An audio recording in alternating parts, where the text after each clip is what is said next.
Hey everyone, welcome to this quick guide on how to withdraw money from Bank of America to Remitly in 2025.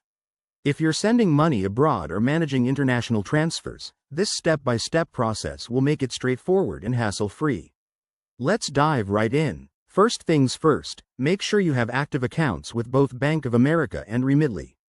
If you don't have a Remitly account yet, download their app or visit their website to sign up. It's free and takes just a few minutes.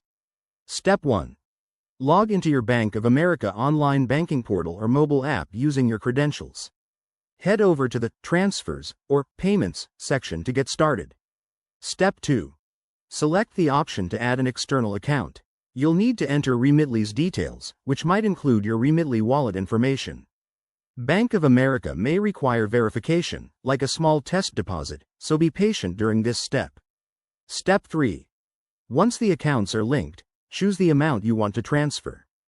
Double-check for any fees. Bank of America might charge for outgoing transfers, and Remitly could have its own rates, especially in 2025 when policies might have updated. Step 4. Confirm the transfer in your Bank of America account. The funds should appear in your Remitly account shortly, depending on processing times, which could be instant or take a day. Step 5.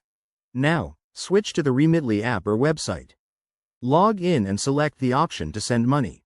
Use the transferred funds from your Bank of America account to choose a recipient, enter the amount, and complete the remittance. Finally, always review exchange rates and any 2025 specific changes, like new security features, to ensure you're getting the best deal. That's it. You've successfully withdrawn and sent your money. If this helped, hit that like button and subscribe for more finance tips. Thanks for watching.